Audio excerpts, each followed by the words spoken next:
Hi everyone, hope you're all well. It's Bernard here. Welcome to the Citizen channel, and we have a big match analysis as we look back at the game at Stamford Bridge, Sunday the 3rd of January 2021.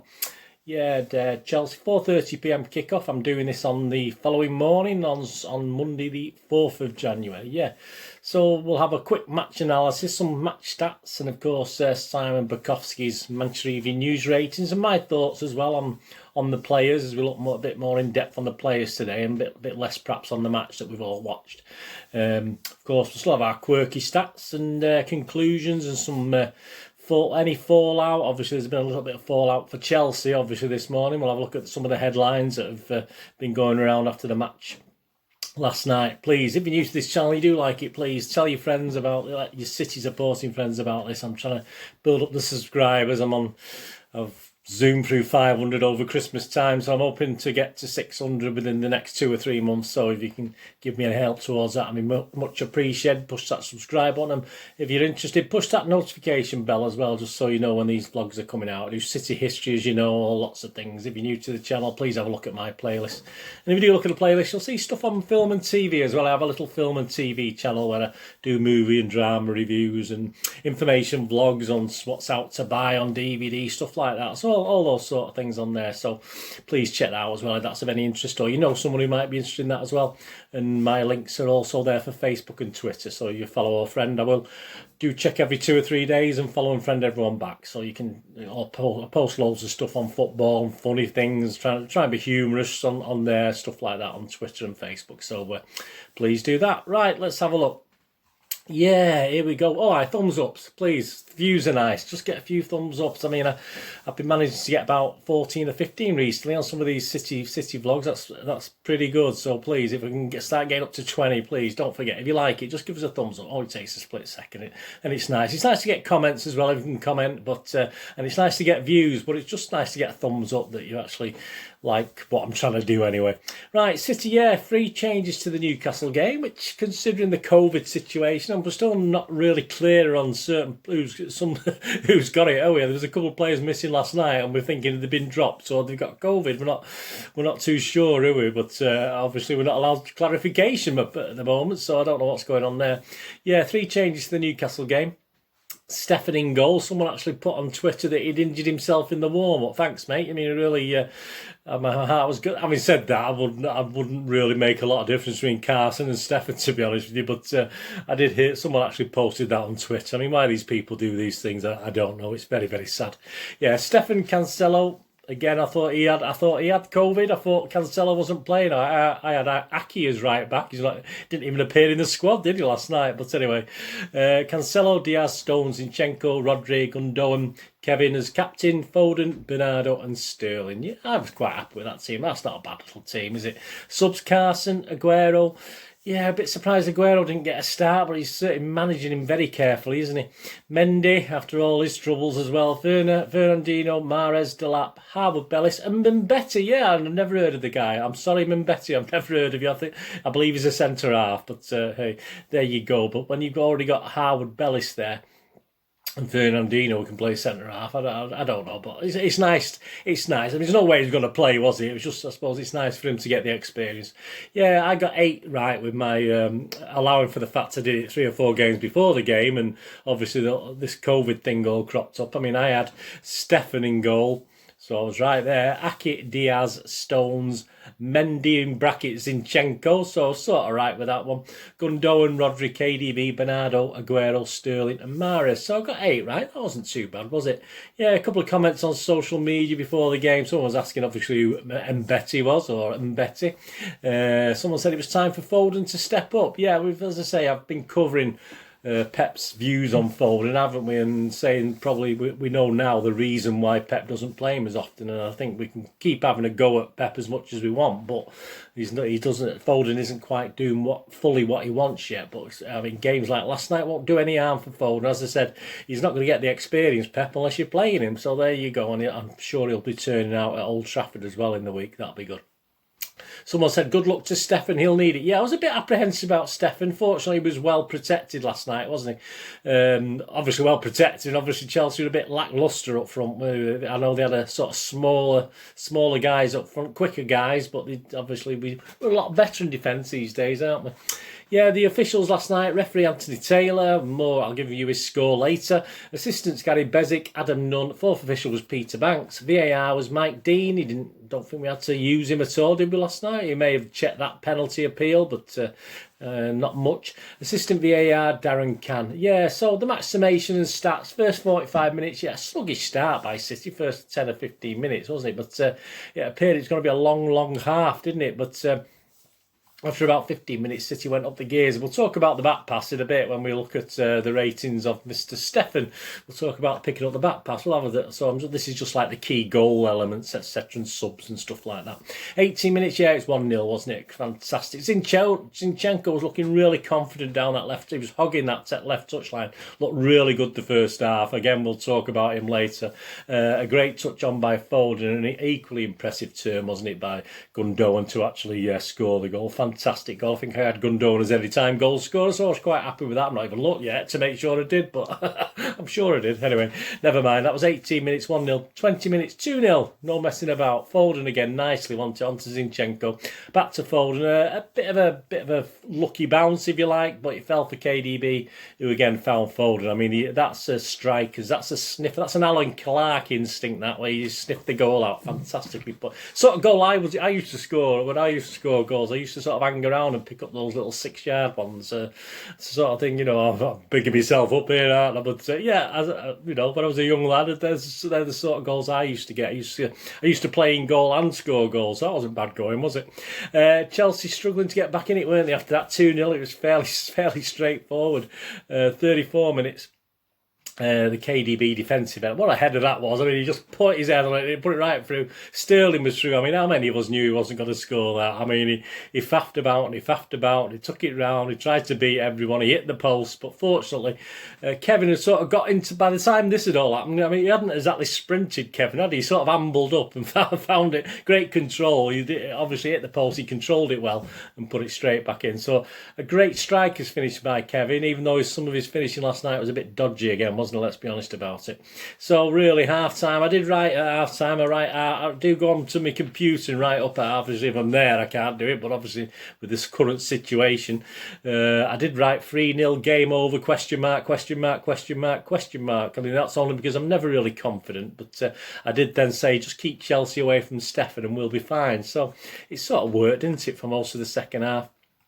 We did have 3 or 4 good chances to start to put the game out of sight, didn't we? I think Kev had a chance or 2 that he didn't perhaps connect with. He should have done better. And Chelsea were not really in it. I think I remember a couple of sort of efforts wide of the post, but they didn't really bother Stefan. We had Fernandinho on for Gundogan on 74 minutes to give Gundo a rest, obviously, for Old Trafford. Well, a bit more on Gundogan in a bit. Aguero and Mahrez on for KDB and Foden. 86 minutes, so not much time, was there? Bernardo was booked in the 90th minute. I mean, a bit silly, really. I mean, you miss games, don't you, if you collect bookings, and Bernardo has a habit doing that. It was sort of needless, I think, at that stage. I know the striker got away from him, but it was just a needless challenge to get a booking. And of course, we had the Chelsea goal right on, was it 91 minutes, 90 into the 92nd minute? But it was a shame. I mean, it would have been nice to keep a clean sheet. 3-0 always looks better than 3-1, but as I say, there's no coming back from them, was there? The ref watch, yeah, I thought Mr. Taylor had a solid game, to be honest with you. He could have been conned a little bit into giving them that penalty early doors, which obviously Chelsea think they should have had a penalty. I'm dubious. I mean, I know Cancelo was a little bit clumsy, but I think he got a touch on the ball just, and certainly the VAR didn't see anything deep enough to overrule the referee, which is fair enough. So once the referees that made that decision with things like that, then it shouldn't really go against you. So I was quite confident VAR wasn't going to overrule it, but you never know. But at least Anthony Taylor didn't give it, which, sometimes you sort of think, oh, he will do, but he didn't. So that's fair enough. So I'm going to give the City team last night a 7 out of 10 rating overall, and that's obviously going to base my player ratings based on that. So I'm going to give Mr. Taylor a 7 out of 10 as well. I mean, I think this is the last couple of times now I've given the referee 7 out of 10. So I must, as I said, I think I'm running a temperature. So I think I'll be all right. But yeah. So I'll give Anthony Taylor 7 out of 10. I was quite impressed yesterday, actually. I mean, I might have missed odd things, but. Anyway, I mean, match stats, shots 9 by Chelsea, 18 by City. On target, just 2 for Chelsea were on target, 6 for City on target. Not too bad, 33%. Possession, Chelsea won the possession, 54% to 46%, but didn't do much with it. Doesn't matter having the ball if you can't do much with it. I think that was mainly the second half they probably did that on, because the first half they didn't have the ball for 25 minutes, did they, once we started. Passes, more by Chelsea again, 633 to 548 by City. You don't often see that. Pass completion, you don't often see this. 90% by Chelsea, only 88% by City. That did surprise me. So City were beaten on possession, passes and completion. Very, very odd, but we still looked a far, far, far better team. Fouls 11 by Chelsea, 10 by City. The corners 5 by Chelsea, 3 by City. They are one of the best. I think they are the best this season on corners, and I think 1 or 2 of the early ones looked a bit dodgy, but our defence is looking a bit better from corners these days. Player ratings, here we go. Simon Bukowski, of course, for the Manchester Evening News, and as I said, my score for a bog standard good game last night will be 7 out of 10. There's only one player I think I've given less than 7 out of 10, so I'll get to in a minute. I wonder if you can guess who that is before I get to him. But anyway, I think there's only one anyway. It might be 2, but I think there's definitely one. Right, let's have a look at the players. Stefan, yes, this is I'll read Mr. Bukowski's views first, then mine. A deserved, if enforced, Premier League debut after impressing in the Cup at Arsenal. An early mistake picking up a back pass and then had very little to do. Yeah, he's given him a 6. I think, yeah, I'm going to give him the 7. I was going to dock him half a point for the back pass, but I'm not overly sure it was. I mean, yeah, that's the only thing I can fault with Anthony Taylor. I don't think, I can't remember who poked it back, but he sort of poked it back. I don't think he was deliberately looking for the keeper. So a lot of referees might have let that go, to be honest with you. So I'm not going to punish him too harsh on that, although it was a bit worrying. Obviously, if they scored from that, it might have been different. But he was okay with distribution. He was confident on his 6-yard box. He didn't have to come out for any. Obviously, against Arsenal, he was coming out to almost the halfway line, wasn't he, a couple of times? So, yeah, I'm going to give him a bog standard 7. His distribution was okay. I don't think he had much chance with the goal, so I'm not going to criticise him for that. And there's one that flashed across the 6-yard box, wasn't there, that he looked a bit clumsy for, but again, there was no one there to cause danger. So I'll give Stefan a steady 7 anyway. Bukowski only give him 6. Cancelo picked up where he left off in 2020. He's one of the most important players in the City team. Increasingly attentive to his defensive duties and offers so much quality going forward. Yeah, so he's given an 8 out of 10. Yeah, I think he did good and bad actually. Yeah, I saw a lot. You know, I have a little sheet of paper when I'm here. I'm not at the game. Obviously, they get the chat, and I just put little crosses and ticks if players do things. But he did some good and some good and bad, and he was a little bit clumsy in the tackle. But I won't dock him any points, so I'm not going to be as generous as Simon with an 8. I think that's a bit over the top, but I will give him a 7, a bog standard 7 for Cancelo. I'm not, you know, he has been sort of bigged up, hasn't he? But I thought it was okay, but he did some iffy things last night, a bit clumsy as well last night.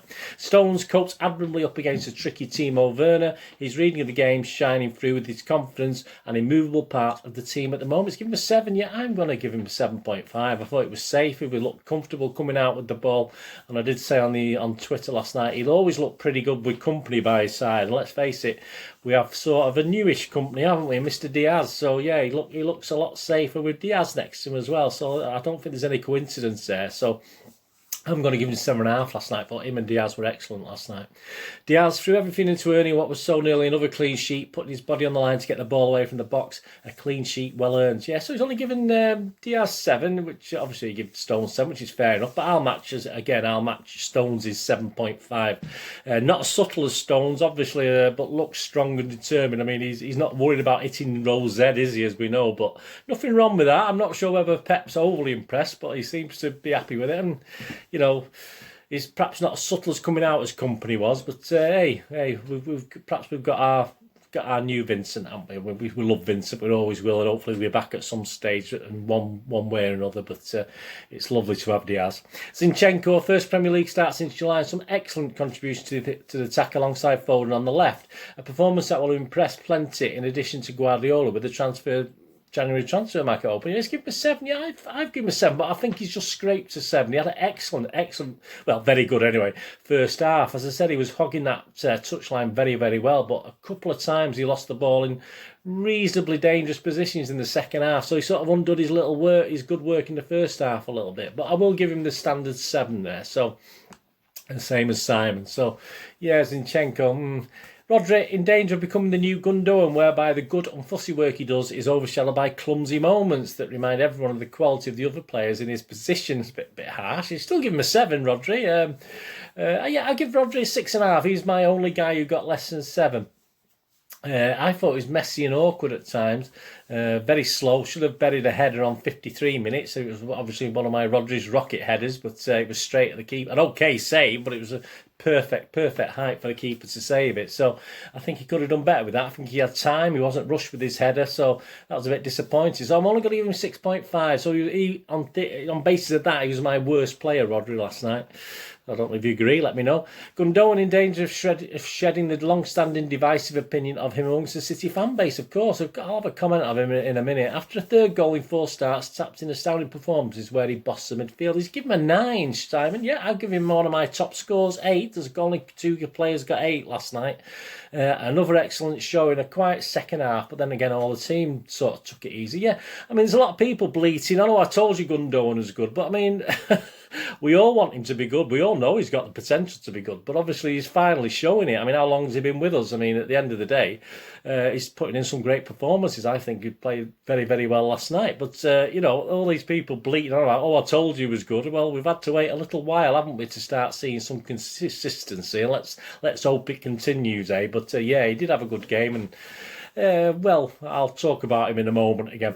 Kevin De Bruyne missed an excellent early chance but showed his kaleidoscope vision for Foden's goal and made up for his miss to start and finished the third. Another welcome return for him to Stamford Bridge. Yeah, so he's given him a 7. Again, I'll give Kevin a 7 as well.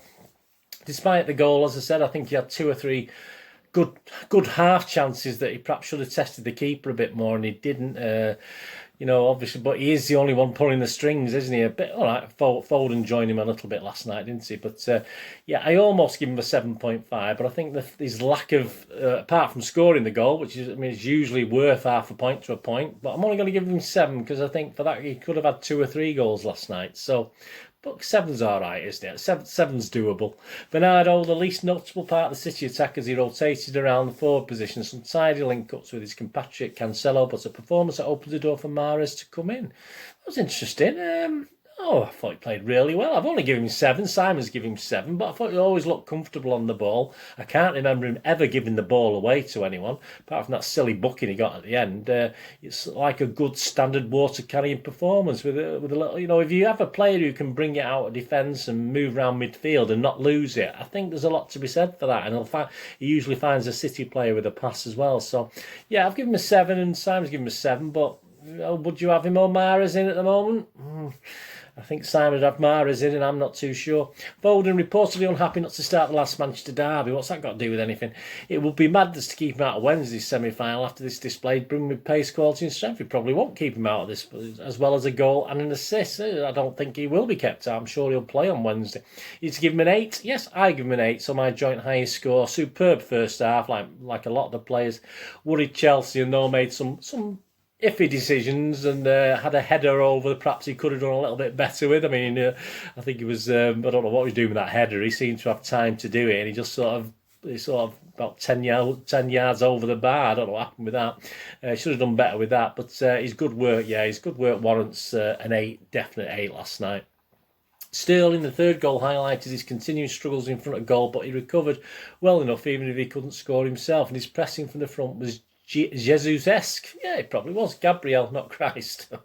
I think we knew that, Simon. I don't think you needed to read that. 7, he's given him a 7. I'll give Sterling a 7. Again, say that when he broke free, you just knew he wasn't going to score. But again, some interesting decisions. I mean, we got away with it, didn't we? But I think Chelsea were wary of him, and that's all we can ask, perhaps, of Sterling at the moment. At least he keeps the opponent's teams on the toes, doesn't he? So I think that's about all we can ask, and perhaps the odd goal. But he does frustrate at the moment. I'll give him a 7 anyway.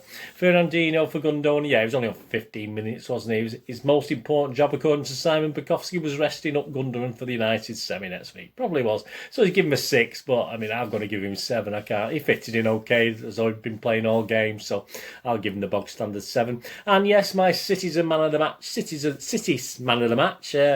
Chelsea one, I probably would have given it Pulisic. Is it Pulisic or Pulisic, whatever his name is? I probably would have given him Chelsea man of the match. A very, very bad bunch. But yeah, it's Mr. Gundogan, of course. He's going to be. He's been up there. He's up there on the image. Yeah, he's going to be.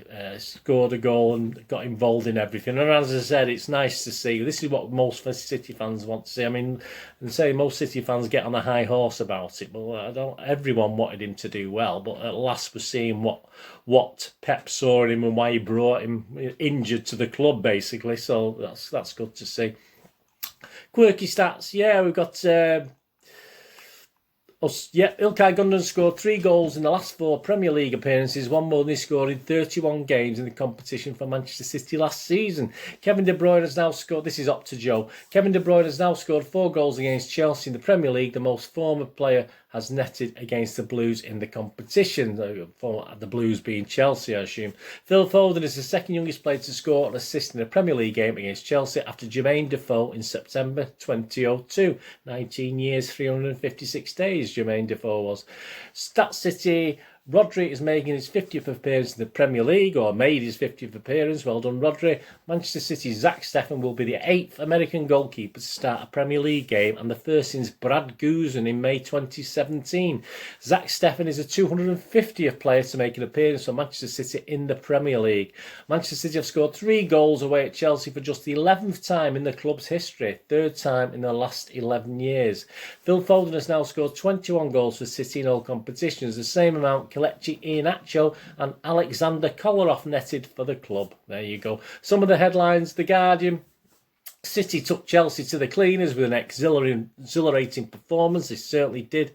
Evening Standard. Manchester City shook off the impact of COVID in their ranks to outclass Chelsea 3-1 at Stamford Bridge and put themselves firmly in the Premier League title mix. Certainly are. BBC, Manchester City produced a ruthless attacking display to ease past Chelsea at Stamford Bridge and increase the pressure on Blues manager Frank Lampard. Yeah, we'll have a bit more of that in a moment on a couple of papers I've got here. Sky Sports, first half City blitz adds to Frank Lampard's woe. Which certainly done. On City themselves, mcfc.com, superb City, too hot for Chelsea. There you go. So there's that. And just to look at the papers before I conclude. Yeah, I'll fight for my job. So they are obviously... Mr. Lampard's struggling. Lampard admits he's under pressure, but we'll battle to get it right. Yeah, a little bit on him in a moment. Great, isn't it? Men against boys there. Look at that. It's fantastic. Absolutely. That's not a bad little headline page, is it? Lampard's legendary status... Lampard's legendary status is already looking tarnished as Guardiola and his rampant stars make him look more like the rookie boss he is. Frank, I will keep fighting. Of course you will, mate.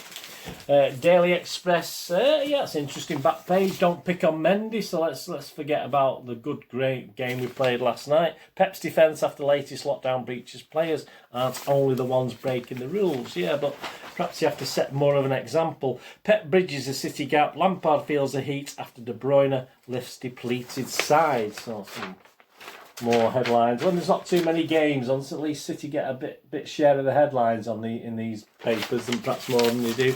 And our own little Manchester Evening News, what positivity have they got to say? Perfect tonic. Great image there on that one. COVID hits City, blast Chelsea away. Demolition will have City rivals feeling slightly ill. All right, well, I don't think we'll start panicking yet. Let's have a bit of consistency. And there's that one on the Evening News, and there's this little 4th page of City usually in the Evening News. Yeah, Kev, we must beat top 4 more often. Yeah, but I don't think Chelsea were in the top 4, will they? So I know what he's getting at. I know what he's getting at there. Yeah, so there you go, conclusion. We end up City back in 5th now, or joint 3rd, as some people have been laughing about last night, obviously with the 2 groups of points, and then City, obviously, so that's quite interesting. City 5th, Chelsea 8th. Yeah, I was very worried for this game. As you know, if you watched the preview, I think most City fans were. But after that first 10 minutes, all the boys turned up last night, didn't they? Apart, all right, Rodri, I only marked half a point less than the average, but shame about the late goal. I was a little bit disappointed. We didn't tarnish it as such, but it was a little bit, it's nice to get clean sheets. It would have been nice to Stefan for his confidence to get a clean sheet. So that would have made a lot of difference, because he'll be obviously playing again on Wednesday night, won't he, at Old Trafford. We did have chances to make it 4 or 5. We did, was it 18 shots, 6 on target. So we could have improved a little bit. Obviously, KDB was playing centre forward, wasn't he? So, and as I say, he's not really got his shooting boots on, although he did take the goal very, very well. He did have a chance for 2 or 3 last night, and good chances as well, not sort of half chances.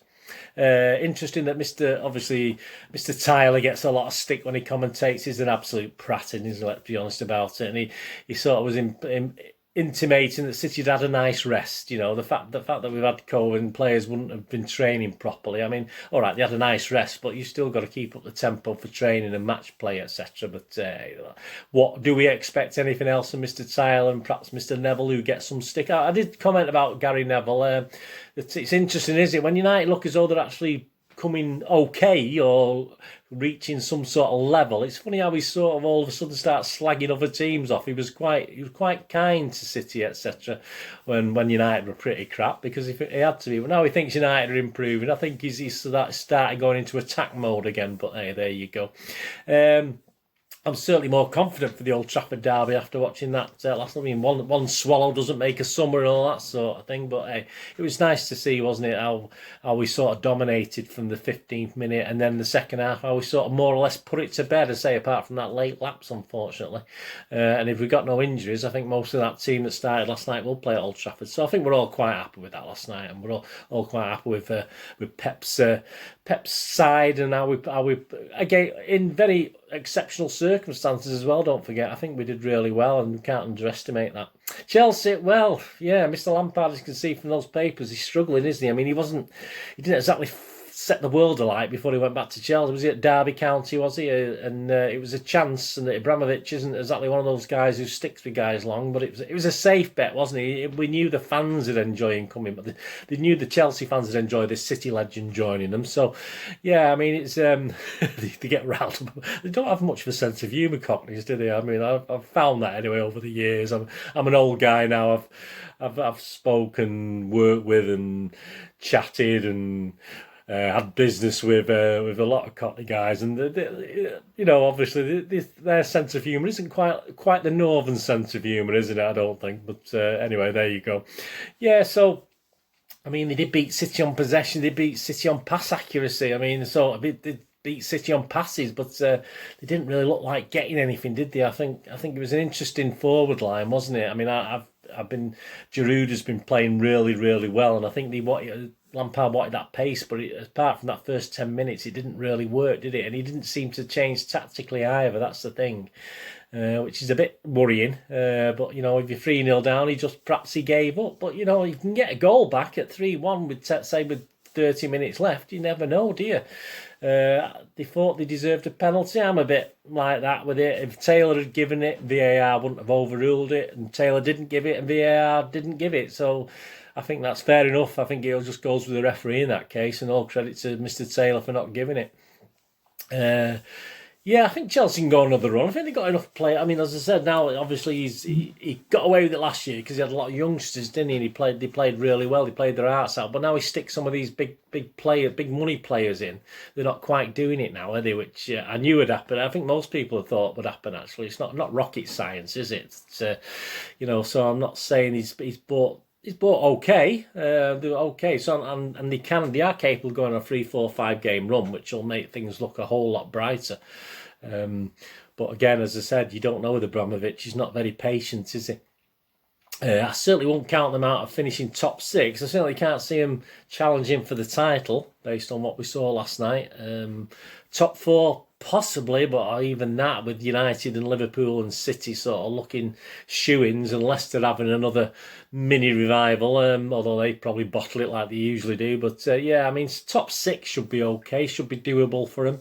But yeah, they will be struggling to get top 4. But it'll be interesting to see how Lampard goes on, and if he survives.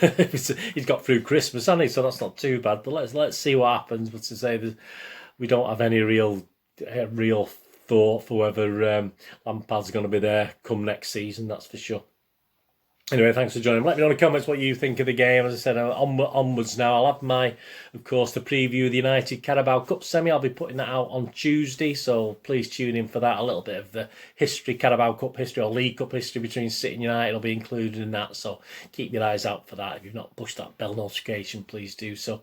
And of course, please check out my recent City Pass vlog, an interesting one. It's not the most standout game. I try and be a little bit different with these things I do, moments in time. I do big games, obviously, that everyone knows about, but this is a game against Hull City in 1970, an FA Cup third round game. So we were sort of defending our title, weren't we? We'd won the FA Cup the season before. So this is the third round of the FA Cup. 3rd of January 1970. So just look back at that, and there's something quite interesting on that day, so please seek that out. I'll put it in the links, obviously, and it'll be on the information thing in the corner. So that's a City Past on a moment in time, Hull City versus Manchester City, 3rd of January 1970. So I'll have a look at that if you get a chance. That'd be fantastic. Anyway, thanks for joining me for this little big match analysis. Whatever you do the rest of the day, have a great one. Look after yourselves, look after your friends, look after your family. More importantly, let's all look after each other. Until we meet again here on the Citizen channel, perhaps you'll flit over to my film and TV channel. Please stay safe, Blues. Come on, City. See you soon. Bye-bye.